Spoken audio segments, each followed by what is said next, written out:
The morning air in Georgetown was stale and heavy as Detective Kendra Moss parked her shabby Ford at the curb of the Blue Moon Motel. Yellow police tape already fenced off the area, patrol cars with blinkers casting anxious flashes against the building's faded walls. Kendra adjusted the badge on her belt and, grabbing her shabby notebook, headed toward room 23. Officer James nodded a greeting, lifting the tape to let her inside. Detective Moss, the victim is a young female, approximately 20 to 25 years old. A maid discovered the body around 8 this morning. Kendra nodded silently, putting on latex gloves. The smell in the room was heavy, a mixture of cheap perfume, cigarette smoke, and something else that always accompanies violent death. The body was lying on the bed, already partially covered by a sheet. Medical examiner Rodney Tucker, an older man with tired eyes, was making notes in a clipboard. "Good morning, Rod. What do we have?" Kendra stepped closer, careful not to hit the numerous markers the forensics team had placed around the body. "If it's good, I'm Santa Claus," Tucker grumbled, setting aside the clipboard. "Victim is an African-American female, approximately 24 years old. The paperwork in her purse says her name is Cheyenne Tibbs. Death occurred sometime between midnight and 2 o'clock in the morning. Cause is strangulation." Kendra stepped closer, and Tucker gently pulled back the sheet. The young woman's face was almost unrecognizable from the beating. Bruises and abrasions covered the once beautiful face, and finger marks were clearly visible on her neck. "Was she beaten before she died?" Kendra asked, pulling out her phone to take some pictures. "Definitely. Multiple bruises, broken nose, 2 ribs. From the looks of it, the attacker was furious. The killer strangled her with his bare hands, Kendra. There was no attempt to cover his tracks here. This is an emotional crime." Kendra walked slowly around the room, noting details. The victim's cheap but neat clothes were neatly folded on a chair, her purse on the bedside table, cosmetics scattered on the table, a bottle of inexpensive wine, and 2 glasses. One of the glasses was half full. "She wasn't here alone," Kendra pronounced, pointing to the glasses. "Agreed. We've already taken prints and DNA samples," Tucker nodded. "One more thing of interest, Detective. The victim has had a number of surgical procedures, including hormone therapy. She's a transgender woman." Kendra nodded thoughtfully, making a note in her notebook. That detail could be key to the motive. "Her cell phone?" "Here," one of the CSIs handed her a sealed clear bag with a smartphone inside. "The PIN number has been recovered, 111111. Not too original." Kendra unlocked the phone and began to look through the messages. Most were short, businesslike: time, place, price. The last dialogue was with a contact saved as LB. The messages had been sent last night. "Meet me at 8, Blue Moon Motel, room 23, one of them read. 200 for an hour, as agreed. The reply was a curt, "Okay, I'll be there." Kendra took a screenshot of the correspondence and sent it to the tech to track the number. Finished with the phone, Kendra left the room and headed to the receptionist's desk. Behind the peeling counter sat an older man with thinning hair and a ragged, stained shirt.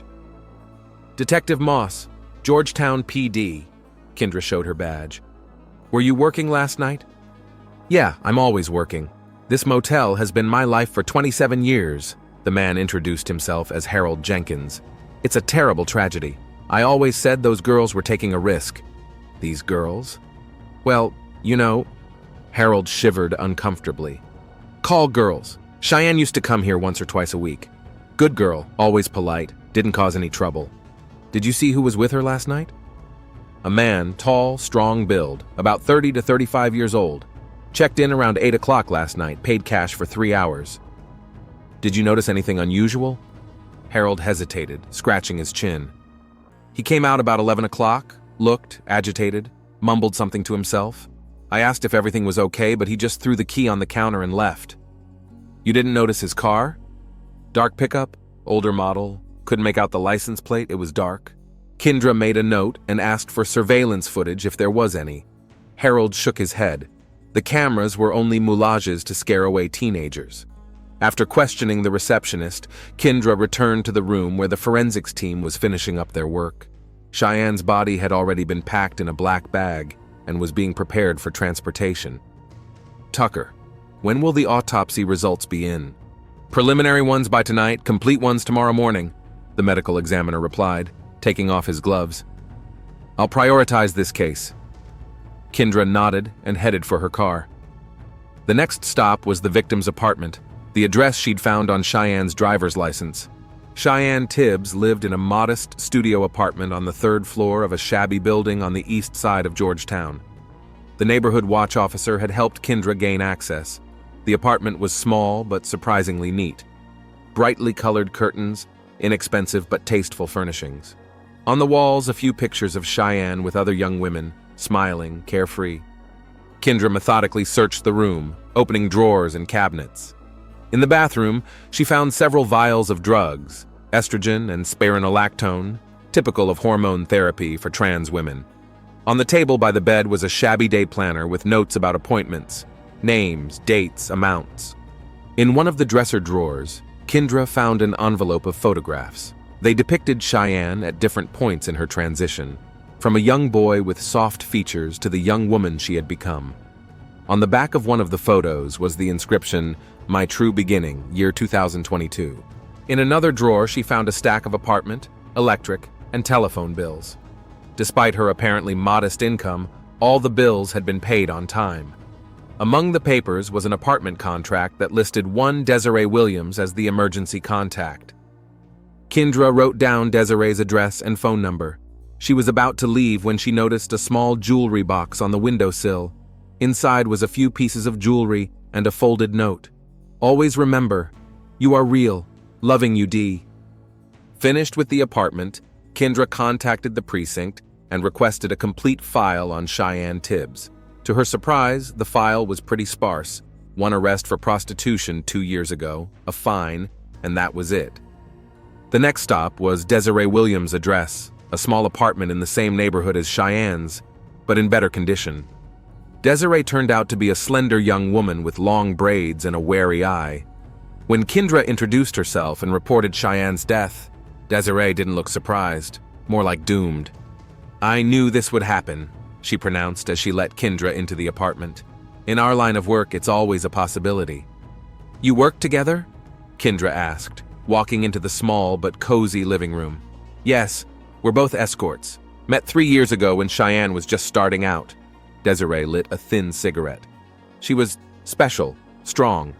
When was the last time you saw her?" "The day before yesterday. We had lunch together discussing clients." Desiree nervously flicked the ash into a small ashtray. "She said she had an appointment with a new client. I think his name is Lavelle or something like that." "Did she say anything specific about him?" "Just that he was new, found her through a website. Paid well, didn't haggle." Desiree was quiet.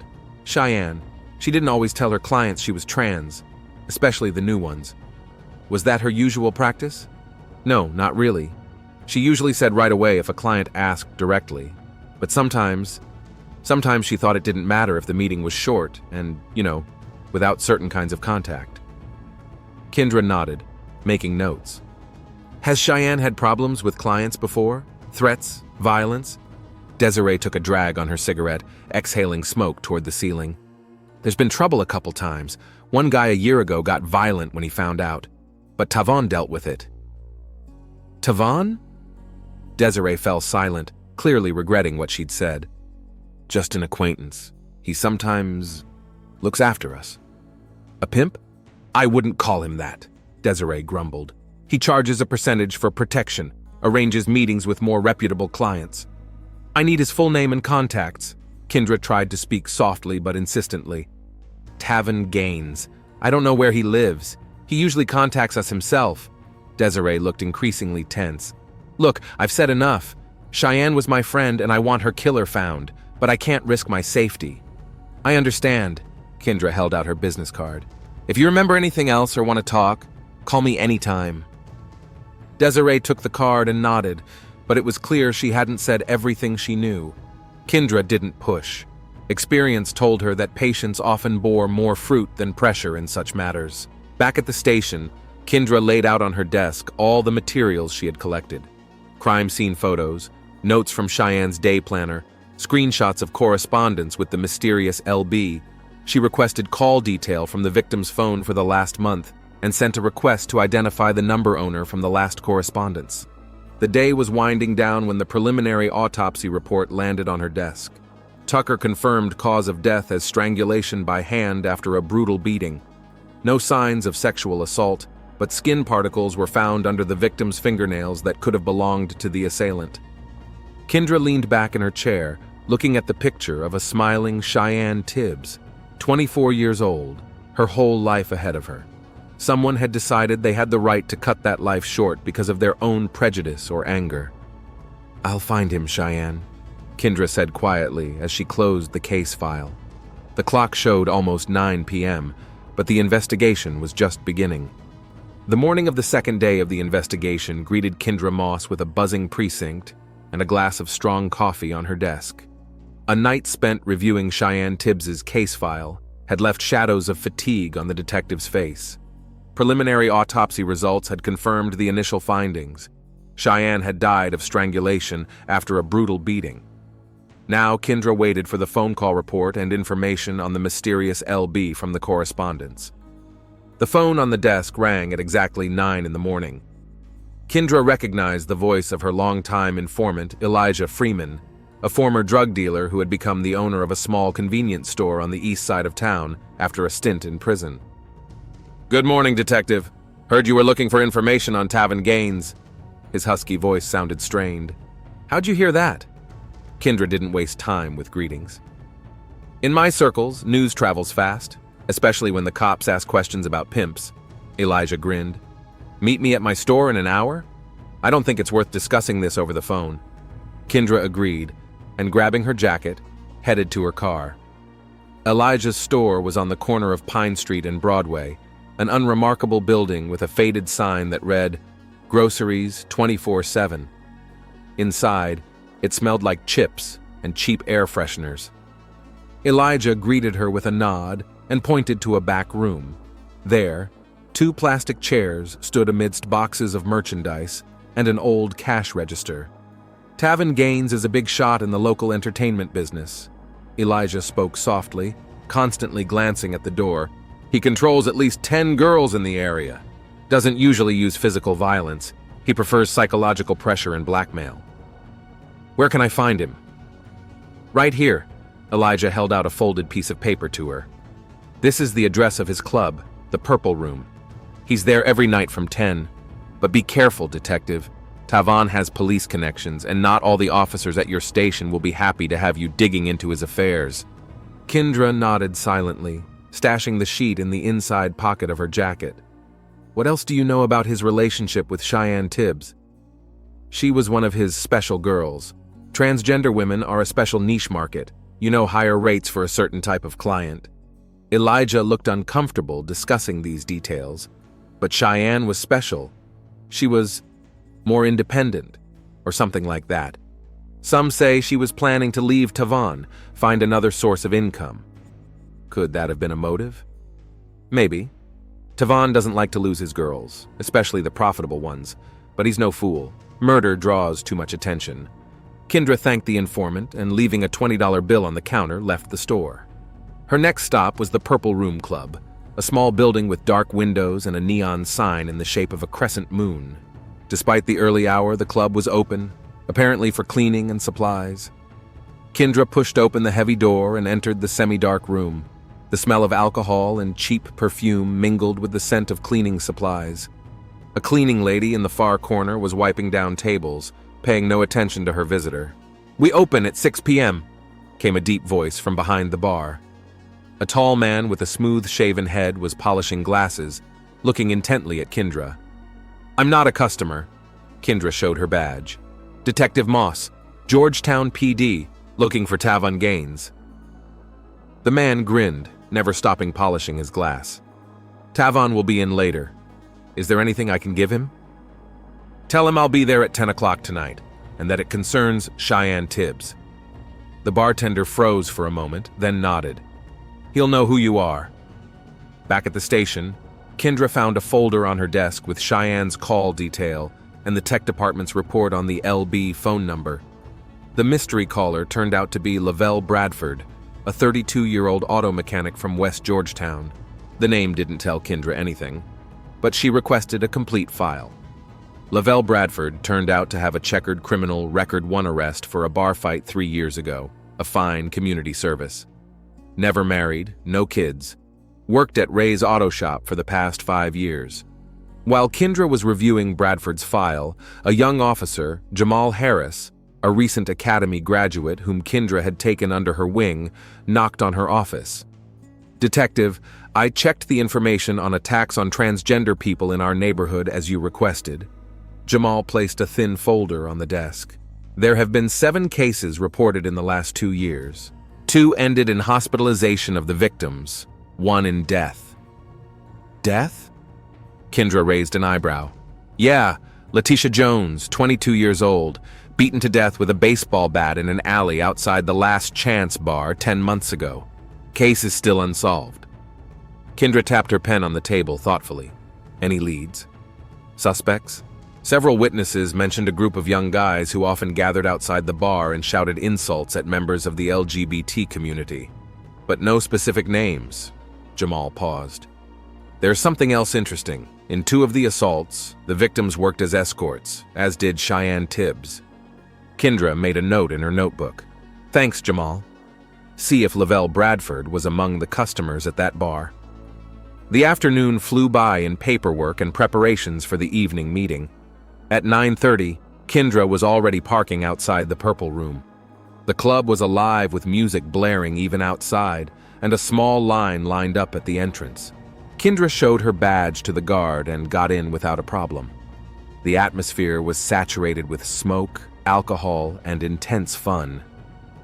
A half-naked girl was dancing on a small stage. A few customers were throwing crumpled bills on the podium. The bartender she'd met during the day recognized her and nodded toward the staircase leading to the 2nd floor.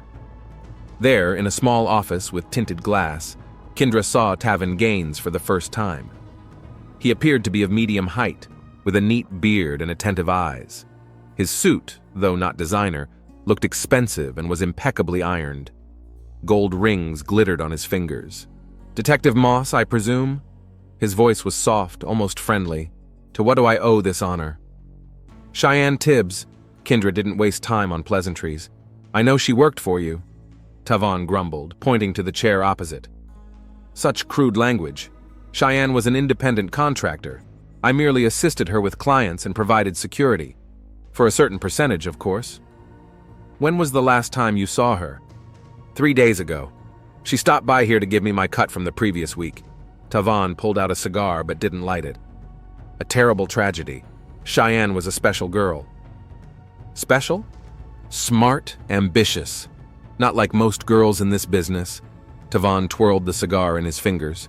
"You know, Detective, I warned her, didn't I? Told her that her habit of withholding certain details could get her in trouble." "You mean her transgender status?" "Exactly. In our business, honesty is an essential quality. Customers pay for a certain service and expect to get exactly what they paid for," Tavon sighed. "Most of my girls with similar backgrounds always warn clients in advance. It's professional ethics. But Cheyenne," he shook his head, "she thought she was entitled to privacy, that she didn't have to explain her story to every person she met." "And you think that's what led to her death?" "I don't think that, Detective. I know." Tavon leaned forward. "In our society, especially among certain types of men, the discovery of such a surprise can elicit a disproportionate reaction. I've heard of cases like this. What do you know about her latest client, Lavelle Bradford?" Tavon hesitated, tapping his cigar on the table. "The name doesn't ring a bell. She must have found him on her own. Lately, Cheyenne has been trying to diversify her sources of income, so to speak." "Was she planning on leaving you?" "Let's just say we had a disagreement about the direction of her career." Tavon's smile didn't touch his eyes. "But I don't hold anyone by force, Detective. It's bad for business. And murder is good for business." Kendra watched his reaction carefully. Tavon laughed, but the laugh was cold. "You think I killed her? Seriously? Cheyenne was bringing me about $2,000 a month in net profit. What's the point of me killing the chicken that lays the golden eggs?" There was logic in his words, and Kendra understood that. But experience told her that logic didn't always play a major role in such matters. If you think of anything about Lavelle Bradford or Cheyenne's last days, give him a call. Kendra handed him a business card. Tavin took the card with 2 fingers as if it were something contagious. Of course, detective. I always cooperate with the law. His tone clearly said otherwise. Walking out of the club, Kendra took a deep breath of the cool night air. It was almost midnight, but her workday wasn't over yet. Jamal's call caught her halfway to her car. Detective, I checked on Bradford. He has indeed been to the Last Chance bar, but there's no evidence to link him to the attacks. However, there is something interesting. He quit his job this morning, just didn't show up, called, and said he wasn't coming back. Do we have an address? Yes, an apartment on Oak Street, 21, but I've already sent a patrol car out. He's not there. The neighbors say they haven't seen him since last night. Kendra frowned. Keep up the surveillance. As soon as he shows up, call me, no matter what time it is. The next morning began for Kendra with a cup of strong coffee and the news that Lavelle Bradford had returned home around 4 in the morning. Patrolman reported that he looked tired and nervous, but made no attempt to hide. Kendra decided not to delay the meeting, and bringing Jamal along for support, headed to the address. Oak Street turned out to be a quiet street with dilapidated houses and few passers-by. Lavelle Bradford opened the door after the 3rd ring. He was a tall, stoutly built man with short-cropped hair and attentive dark eyes. He was wearing a simple white t-shirt and jeans. Lavelle Bradford? Kendra showed her badge. Detective Moss, Georgetown PD. This is Officer Harris. We need to ask you some questions. Bradford frowned, but stepped back, letting them inside. The apartment was small and sparsely furnished, but clean. On the wall hung a picture of a young Lavelle in the uniform of his high school soccer team. What's this about? His voice was low and husky, as if he'd recently woken up. Where were you the night before last, Mr. Bradford? Kendra sat on the edge of the couch without waiting for an invitation. At home, watched TV, then went to bed early, he answered without hesitation. Can anyone confirm that? No, I live alone. Kendra pulled out a picture of Cheyenne, not a post-mortem, but one she'd found in her apartment. Do you know this woman? Lavelle cast a quick glance at the photo and shook his head. No, never seen her before. That's odd, because we have records of phone calls and messages between the 2 of you. Kendra watched his reaction carefully. Lavelle visibly tensed, his hands clenched into fists. I talked to a lot of people. Maybe she called a machine shop or got the wrong number. Mr. Bradford, Cheyenne Tibbs was found dead the night before last at the Blue Moon Motel. Her last messages were sent to you making arrangements to meet you in the very room where she was killed. Kendra watched his expression change. Are you still claiming you don't know her? Lavelle stood up, his face turning stony. I want a lawyer. I'm not saying anything else without a lawyer. That's your right. Kendra stood up as well. But I must warn you, the motel receptionist has identified you as the man who left Cheyenne's room shortly before the alleged time of the murder. We have your messages, your phone calls. We'll have the DNA results soon. It was a bluff. The results hadn't come back yet, but Kendra watched Bradford's reaction carefully. He turned slightly pale, but maintained his equanimity. I want you to leave. Now. His voice became harsher. If you want to talk to me, contact my attorney. Sure. Kendra handed him a business card. Call me when you're ready to tell me the truth. Leaving the apartment, Kendra and Jamal walked in silence to the car. He's guilty, Jamal pronounced as they pulled away. I saw it in his eyes when you showed the picture. Maybe, Kendra was more cautious in her conclusions. But something doesn't add up here. He doesn't look like a man who's lost control. 2, collected for someone who beat a woman to death in a rage. People are good at hiding their emotions, Jamal observed. Yeah, but not all of them. Kendra tapped her fingers on the steering wheel thoughtfully. We need more. DNA results, camera footage outside the motel, witnesses. So far, we only have circumstantial evidence. Back at the station, Kendra found a note from the lab on her desk. The DNA analysis from under Cheyenne's fingernails would be ready in 24 hours. She sighed. Time was working against her. If Bradford really was the killer, he'd have plenty of time to get rid of the evidence or even escape. Kendra decided to go through the case files one more time. Something was escaping her attention, some detail that might tie all the strings together. But the more she looked at the crime scene photos, the stronger the feeling became that the answer was close at hand. Early morning at the Georgetown police station was filled with the usual hustle and bustle. Kendra Moss was sitting at her desk, poring over crime scene photos when there was a knock at her office. Rodney Tucker, the medical examiner, stood on the doorstep with a folder in his hands. "Good morning, Kendra. The forensic results are in." Tucker placed the folder on the desk and rubbed his eyes tiredly. "I worked all night to speed up the process." Kendra nodded gratefully and opened the folder. Tucker took a seat on the edge of the desk. "We found skin particles under the victim's fingernails that most likely belong to the attacker. The DNA has already been sent for analysis to compare with the suspect's samples as soon as you provide them. Anything else?" Kendra flipped through the pages of the report. "Yes, and this is interesting," Tucker pointed to one of the paragraphs. "We found traces of a specific machine oil on the victim's skin, especially around the hands and wrists. It's a synthetic blend used primarily for high-performance engines. Our chemist says it's expensive stuff, not the kind used in regular cars." Kendra straightened up. "Lavelle Bradford is an auto mechanic." "Exactly," Tucker nodded. "That kind of oil can be found in auto shops that specialize in tuning or repairing sports cars." "That could be a key piece of evidence," Kendra made a note in her notebook. "Thanks, Rod." After the expert left, Kendra called Jamal and asked him to find out what type of repairs were offered by Ray's auto shop, where Bradford worked. The answer came quickly. The shop specialized in sports and luxury cars. The next step was to visit Desiree Williams again. Kendra felt that Cheyenne's friend knew more than she had told her the first time they met. Desiree didn't open the door right away. Her eyes were red from crying, her hair carelessly gathered into a bundle. "Detective Moss." She didn't look surprised. "I've been expecting you."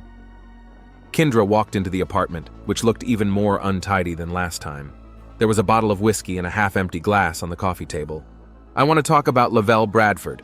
Kendra sat down on the couch without waiting for an invitation. Desiree flinched at the mention of the name. "What do you want to know?" "Everything, starting with how Cheyenne met him." Desiree took a deep breath and poured herself another whiskey. "It happened about 2 weeks ago. Cheyenne was moonlighting as a waitress at the Sunny Corner Cafe. He was a customer there, started flirting, left a nice tip and his number." "Did she contact him right away?" "No, not until a couple days later. Just texted at first, then called. He seemed like a normal guy, working, polite. Cheyenne decided to meet him." "And she didn't tell him she was a transgender woman?" Desiree averted her gaze. "Number one, I advised her to be honest, but Cheyenne always said she wanted people to see her as just a woman, not a transgender woman. She wanted to be normal." "Did you know about their arrangement to meet at the motel?" "Yes." Desiree lowered her head. "She texted me before the meeting, said everything was going well and that Lavelle seemed like a really nice guy." "Did you warn her of the possible consequences?" "Of course." Desiree raised tearful eyes to Kendra. "I always told her to be careful, but Cheyenne, she was an optimist, believed in people, thought that if a guy was really into her, her past wouldn't matter." Kendra made a few notes in her notebook. "What do you know about Lavelle? Anything unusual that might explain his reaction?" Desiree shrugged. "Nothing in particular. Cheyenne said he talked about his work, how he likes expensive cars. Mentioned once that he hated being cheated on, but it could have been about anything." "She wasn't afraid of him?"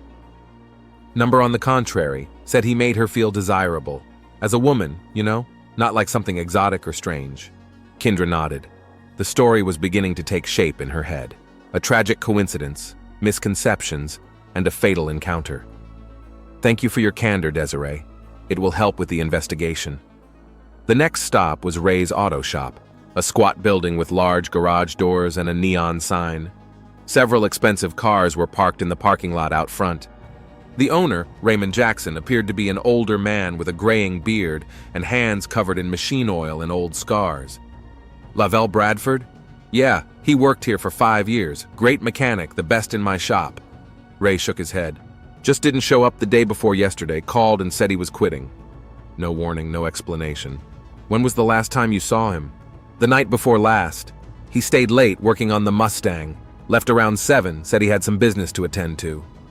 Did he seem nervous or agitated? Ray hesitated. Wouldn't say so. Typical Lavelle, focused on his work, not much of a talker. Maybe a little impatient, kept looking at his watch. Can I take a look at his workstation? Ray shrugged and led Kendra across the garage to a far corner where an empty workbench with tools stood. This is where he used to work. Haven't touched anything since he left. Kendra put on her gloves and began to look around the workspace. There were various tools, rags, and oil canisters lying on the workbench. One of the canisters caught her eye. Synthetic sports car oil, the same type found on Cheyenne's body. May I take a sample of this oil for examination? Kendra asked. Sure, but we have all the mechanics use the same sports car oil. Thanks anyway. Back at the station, Kendra sent the oil sample to the lab for comparison with what was found on the victim's body. She also requested a search warrant for Lavelle Bradford's apartment. Judge Marcus Thompson, known for his strictness, scrutinized the evidence provided. The evidence is circumstantial, Detective Moss, he observed as he reviewed the documents. Telephone conversations, a time match, the testimony of a motel receptionist who can't accurately identify the suspect, and the machine oil used in many machine shops. We also have skin particles under the victim's fingernails, Judge, Kendra reminded, and the fact that the suspect suddenly quit his job the day after the murder. The judge sighed. Okay, I'll give you a warrant, but be careful. I don't want some lawyer to accuse us of violating procedure later. With the warrant in hand, Kendra and Jamal went back to Lavelle Bradford's apartment. No one answered the door, so they entered using a duplicate key from the landlord. The apartment looked much the same as the last time they'd visited, but Kendra immediately noticed signs of hasty packing. Open drawers, empty hangers in the closet, no toothbrush in the bathroom. Looks like he's getting ready to run, Jamal remarked as he looked around the kitchen. Kendra nodded and continued her methodical search. In the bathroom, behind a panel under the sink, she found a plastic bag. Inside was a t-shirt with dark stains that looked like blood and jeans with traces of the same substance. Bingo, she whispered, carefully pulling the bag out. Jamal, call forensics and have uniforms look for Bradford. He could be on the run by now. Lavelle Bradford was apprehended at the bus station 3 hours later. He had bought a ticket to Atlanta and was waiting for his departure when he was surrounded by police officers. He was carrying a bag of clothes, several $100s in cash, and forged documents in the name of Marcus Johnson. In the interrogation room, Bradford sat stone-faced, his lawyer, a young guy in a cheap suit, looking nervous. Mr. Bradford, you're under arrest on suspicion of the murder of Cheyenne Tibbs, Kendra began, laying out the photos in front of him. We found bloody clothes in your apartment. Analysis showed that it was Cheyenne's blood. There were also particles of your skin under her fingernails and traces of the machine oil you use at work. My client is refusing to testify, the lawyer interjected. Kendra ignored him. The motel manager has identified you. We have records of your phone conversations with Cheyenne. We know you met with her at the Blue Moon Motel the evening of her murder. Lavelle was silent, staring at a single point on the wall. Do you know what you're facing? First-degree murder is life in prison, maybe even the death penalty in our state. The lawyer leaned over to Bradford and whispered something in his ear. Lavelle shook his head slowly. If you cooperate, tell us what happened. It may be taken into account in sentencing, Kendra continued. Could it have been involuntary manslaughter? A moment of passion? A moment of weakness? I want to speak to the detective alone, Lavelle said suddenly, his voice hoarse, as if he'd been silent for a long time. I strongly object to, the lawyer began. Shut up, Bradford cut him short. I know what I'm doing. The lawyer, protesting, left the room nonetheless. Kendra turned on the camera and recorder. This is all being recorded, Mr. Bradford. Anything you say can and will be used against you in court. Lavelle nodded. I know my rights. Yeah, I want to tell you what happened. He took a deep breath, as if he was about to dive into cold water. I met Cheyenne at a coffee shop. She was beautiful, kind, laughed at my jokes. We started texting, calling each other. I thought I'd finally met a nice girl. Kendra listened silently, letting him speak. We arranged to meet at a motel, had some wine, talked. Everything was going great. Then we started kissing. And when it got further, Lavelle fell silent, his face contorted from the memory. I discovered that she wasn't really a woman. A transgender woman, Kendra corrected. Whatever. Lavelle shook his head. I felt cheated, humiliated, like I'd been laughed at. I asked her why she didn't tell me. She replied that she was afraid of my reaction, that she wanted me to see her as a person, not a label. And what happened next? I don't remember exactly. I was furious, screamed at her, called her different words. She tried to calm me down, said we could just talk. She put her hand on my shoulder, and His voice shook. I hit her, hard. She went down. I should have stopped, but I couldn't. Kept hitting her, over and over. She was screaming, scratching. And then I grabbed her by the throat. A heavy silence hung in the room. Kendra could see Lavelle struggling with emotion, not remorse, but something more complicated. When it was over, I realized what I'd done. I panicked, took my stuff and left, threw her phone in the river on the way home. Thought I could just forget about it, move on, but I couldn't. Why did you try to run? Because I didn't want to go to jail. Lavelle looked up at her. I know I did a terrible thing, but in that moment, I didn't feel like myself. It was like someone else was controlling my body. Do you regret what happened, Mr. Bradford? Lavelle was silent for a long moment. I regret being in that situation. That she wasn't honest with me from the beginning. That it ended like this. Kendra noticed the lack of real remorse in his words. Not, I'm sorry I killed her, but I'm sorry I was in that situation. Lavelle Bradford, you are under arrest on the charge of first-degree murder. Kendra stood up and read him his rights. As he was being led away, Bradford turned around and looked at Kendra. You know, detective, if she had just told me the truth, all of this could have been avoided. Kendra didn't respond. She knew there was a shred of truth in his words, but that in no way justified murder. No deception was worth someone's life. A week later, Cheyenne Tibbs's funeral was held. The day was overcast, with low clouds and drizzling rain. Kendra stood apart from the small group of mourners. Desiree, a few other young women, an older couple Kendra recognized as Cheyenne's parents. The ceremony was modest but touching. Desiree gave a short speech about how brave and real her friend had been, how she had fought for the right to be herself in a world that often refused to accept her. After the coffin was lowered into the ground and people began to disperse, Kendra walked over to the grave and placed a white rose on the fresh mound. Rest in peace, Cheyenne, she said quietly. Desiree, noticing the detective, walked over to her. Her eyes were red from crying, but there was determination in them. You caught him. It wasn't a question, it was a statement. Yes, he confessed to everything. He's facing life in prison. Good, Desiree nodded. It won't bring Cheyenne back, but at least there's some justice. They stood in silence in the rain, looking at the grave. You know what the saddest part is, detective? Desiree finally spoke up. Cheyenne fought her whole life for the right to be herself, sacrificed so much, endured so much, and ended up dying precisely because of who she was. No, Kendra shook her head. She didn't die because of who she was. It was because of other people's prejudices and hatred, because of someone who decided they had the right to judge and punish for something that didn't fit their view of the world. Desiree smiled sadly.